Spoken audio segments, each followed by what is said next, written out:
Hey guys, in this video we're going to do an unboxing for the Typhon 3S. Now, I've got just about every iteration of the Typhon there is. I got a Mega, built that one, converted it over to 3S, and gave that one to Rob. And you've seen the green one on the videos.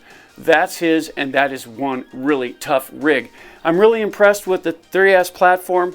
So we got this one, it's the last one. It'll fill all the holes. We've got the TLR, we've got the standard 6S, and now we'll have the 3S to compare it to. So we're going to get this one out of the box today. We're going to see what comes inside the box, and we are fully aware that it's been out a while, guys. But we are going to punish this car in a way that you haven't seen yet.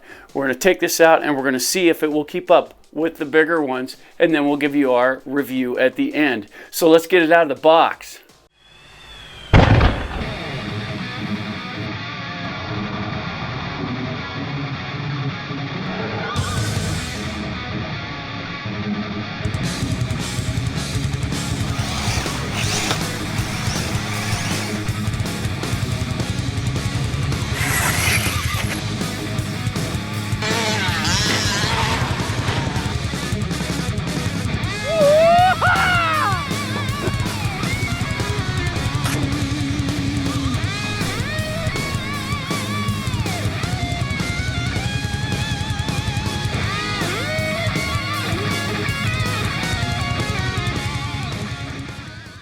Okay guys, let's get this out of the box.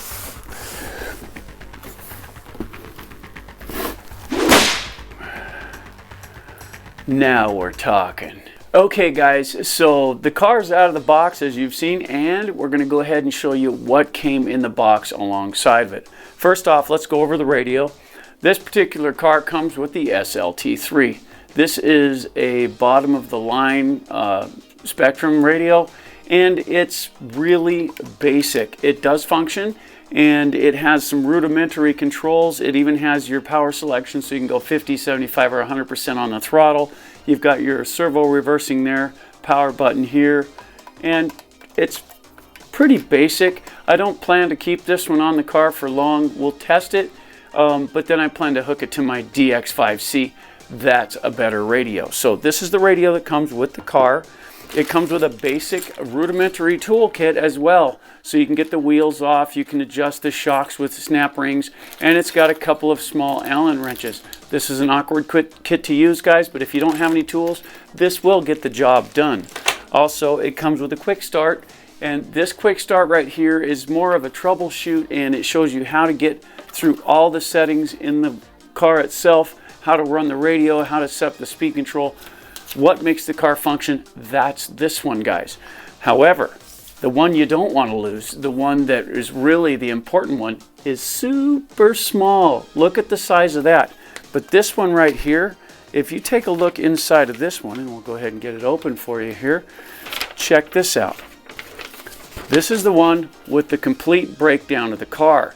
This one shows you all the part numbers, how things go together and everything, and it shows you how to adjust your gearing and whatnot. This is the small one, guys. It's little. Don't lose this one. This one is a lifesaver when you need parts. Remember that. Okay, guys, that leaves one of the most satisfying things a guy can do when you get a brand new car, and that's pull the plastic. So here we go, guys.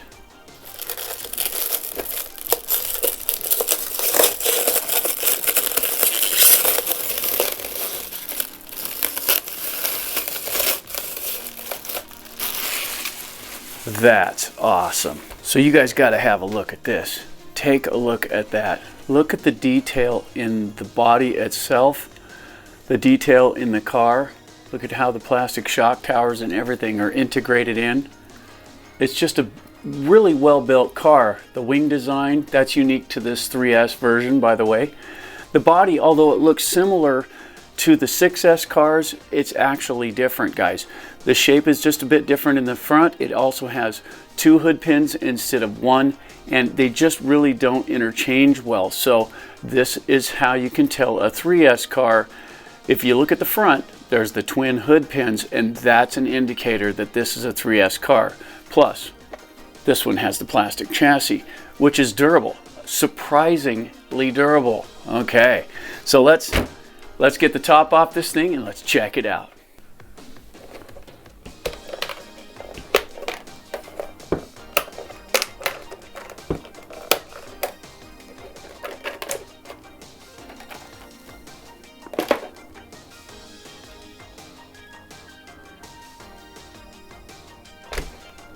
Okay guys, so what we've got here is we've got the BLX 100 speed control capable of 3S.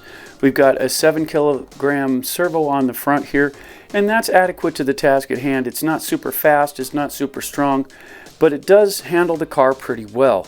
You do have a 3200 kV BLX motor, and this is a 3S motor as well, and of course this is all brushless, which gives it a really nice control over the power.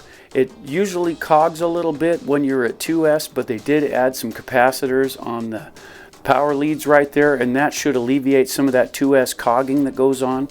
It does have all four of these are the plastic shocks up front, and I have not had good luck with these shocks at all. They always seem to leak. All the internals are accessed through the bottom. They tend to leak out, and even on the Vortex I had issues with that. It does have pretty decent arms on it, although we do break these arms on the regular, and you can replace these with the RPM arms when that finally fails. I probably will change out the shocks and the arms to make it a bit more durable. However, overall this is a pretty good unit. It does have a slipper clutch right here, the plastic drive shaft that goes from the rear to the front. You simply pull back on this and you can pop it straight out of the car. It does have the bearing in the center to help support it so it doesn't vibrate under high speeds. The differentials are big, and usually they're pretty well filled with oil. I haven't run into one yet that's dry. I've run into them that have low oil in them, but the last few that I've pulled apart have been in pretty good shape. Everything seems to operate smoothly, and the gear mesh sounds good, so this thing's ready to take out and test. Okay guys, there you have it. This is the 3S Typhon from Arrma, and you know, it's a pretty good system. It's got the BLX stuff in it, and I like that stuff. It does work pretty well. So everything looks pretty stable. The only thing left to do, guys, is take it out and test it. Check this out.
Okay guys, so there you go. That's the running footage for the 3S Typhon. Now, like I said before, we know this car's been out a while, but I really never had my hands on one other than the Mega, which I built for a friend. So I did get to work with that one. We did upgrade it to the 3S, so I do know how it handles. This one, straight out of the box, is rock solid. Now, we weren't playing nice today. We gave it all it could take. And we still haven't broken anything. We hit the big ramp, we hit it at speed, and comparatively speaking, we hit with the 6S and the TLR tuned Typhon on that same ramp, and this one only fell 30 feet shorter than the big cars.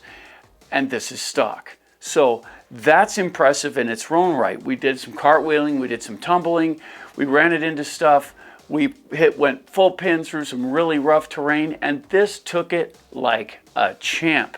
So am I impressed with this car? Absolutely, I'm impressed with this car, and I think it's a beautiful addition to sit in next to the other ones because it deserves to be there, guys. The nice thing about it is it runs on 3S, and it is off the chain and can keep up with the bigger cars.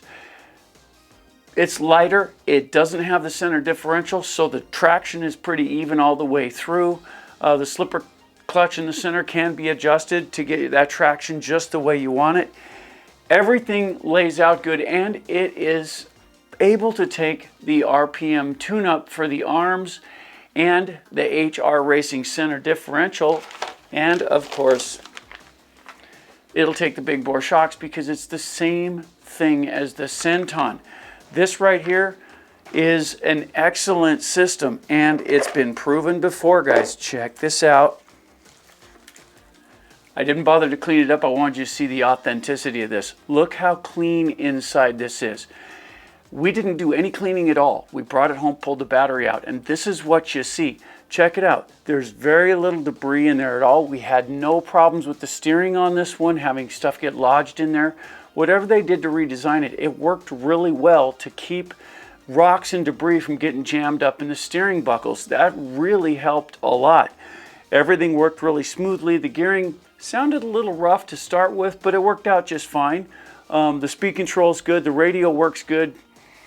All in all, there's really nothing to complain about. I even like the tires and wheels. They're different than the others in this class, but these will fit those cars and those will fit this car, but they put these on instead, and they handle the power and the speed very well. They've got a nice aggressive tread on them, so you get in rough conditions and it handles everything just the way it's supposed to. We had a good look at the car before we started and after, and there is literally no breakage anywhere. Check it out. I will have no problems cleaning this up and making it look just like it came out of the box. And the body itself, and you saw some of the damage we tried to put on this thing. Look at this, it's dirty, we understand that, but there's literally no body damage at all. This fits the car so nicely that it keeps most of the dirt and debris out. And that includes splashing through a little puddle here and there and whatever. I didn't submerge it into anything, and I tried to keep it fairly dry, but you know, every now and then one gets in the way. So that being said, let's get right into our 4 questions. And you watch the channel so you know what they are. Is it fun? Is it durable? Is it worth the money? And where does this car stack up in our collection? So let's start off with question number 1. Is it fun? Yes, this thing is a lot of fun, and for the money, it's really good. You know, this is way cheaper than buying, say, either one of these, and you get the same thrill. Now, it doesn't have the same weight, so flight's a little different, but it still handles very good even in the air. It's controllable. I would say this thing is more fun for the dollar than the other two. Now, I wouldn't trade off my other two for one of these. I'm just saying dollar for dollar. If money's tight for you, this is the one to get. It's tough, it's durable, it hangs on really well, and it seems to be pretty hard to break. So in the fun category on this one, it takes a lot, guys, to get me to go all the way up to 10 in my ratings on this. And this one is right up at the top there, but I'm going to give it 9 out of 10 for fun. And question number 2, is this thing durable? Well, We haven't broke anything, and we did try. I mean, we didn't get intentional about trying to run into stuff and break things, but we didn't hold anything back. We ran several batteries through this at full tilt, and we ran it as hot as we could. We cartwheeled, we tumbled, we ran into stuff, we mashed, we bashed, and still this car, as true to the 3S platform from Arrma, is unbroken. There's no loose parts in it. None of the wheels came unglued. All the steering's still tight. The turnbuckles are good. The shocks, surprisingly, being plastic, the shocks are still full of oil. So it looks like I might have got a good set this time. This is the first, if that's the case, even counting the Vortec, this would be the first time that I had a set of those plastic shocks that didn't go to hell on me right away. And so far, if you just check out the suspension in the front, nice and smooth in the back. I'm not sure what the oil is in there. It feels a little light, but all in all, straight out of the box, I'm going to give this one 9 out of 10 for durability, and I know this one should get 10, guys. What the hell? 10 out of 10 for durability. And question number 3. Is this thing worth the money? Well, I already told you that, I would rather get one of these if money's tight than one of these. And really, when you take a look at it, guys, check this out. This one, the body's loose on it, but still, same deal here. This car right here is exceptional. It really is. In this buggy class for an all-around basher and potential track car, this is a really good car. It is pretty heavy, even without the batteries in it. Now, when you stack it up next to this one, and look, they're really similar because they're built to be the same car in different platforms. Now, this one, much lighter.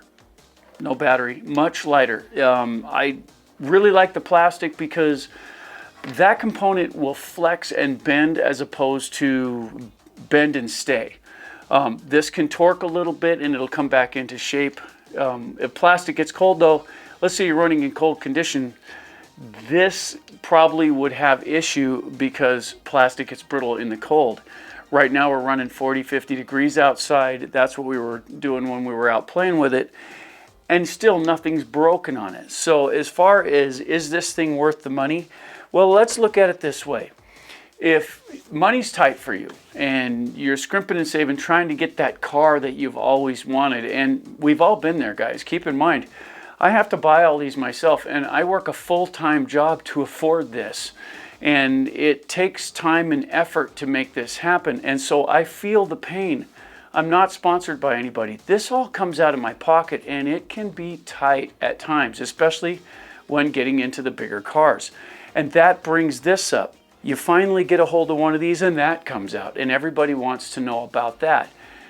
The point is, you can get the same thrill and fun factor out of this one for much less money than this one. Now, does it have the cool factor? That's up to you, because each car is cool to different people. That's just how it works. This one might be the one that you like way better than that one, and that's cool because, guys, if it works for you, it works, and that's all there is to it. So is this worth the money? I'm going to give this one 9 out of 10 for value because I truly believe it is. I had 0 issues coming out of the box. Everything worked the way it was supposed to. There was nothing I had to adjust or goof around with. I put batteries in it, put batteries in the controller, pulled the trigger, and turned on the camera. And you've seen the footage. So yes, this one's gonna get 9 out of 10 for value. And question number 4, where does this stack up in my collection? Well, take a look at the field here, guys. This is the Typhon class, and the only one missing is the Mega, and the Mega is still the same as this car. It just has the brush stuff in it, and it's geared lower, and it mostly is the same car. Chassis, swing arms, all that stuff. It's small internals. It really didn't take a lot to switch that one over to be a 3S for Rob. However, I don't see the need to buy one of those because I've already done so and I've been able to test them, and this is the same car, and if I did get a Mega, I'd turn it into that anyway. So taking a look at these guys, here's the 6S, here's the TLR tuned one, And here's the one on the bench for the day, the 3S. And believe it or not, this is going to be the first time I rate it by class, because I really wouldn't care which one of these I grab the controller for. I'd go out and hit the ramp the same way. I'd have the same fun with it. So all three of these are going to be rated in the same class, and we're going to bring them in at number 4 in our list. The Arrma Typhon series of cars is going to hold down number 4 in our list.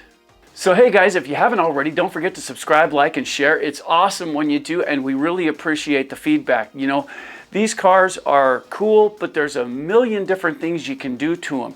So if you've got one of these cars and you would like to help others, feel free to leave it in the comments down below and help others along the way. It's what we're here for. It's what we try to do. We try to share the information, and the more you guys help us, the more we can help others.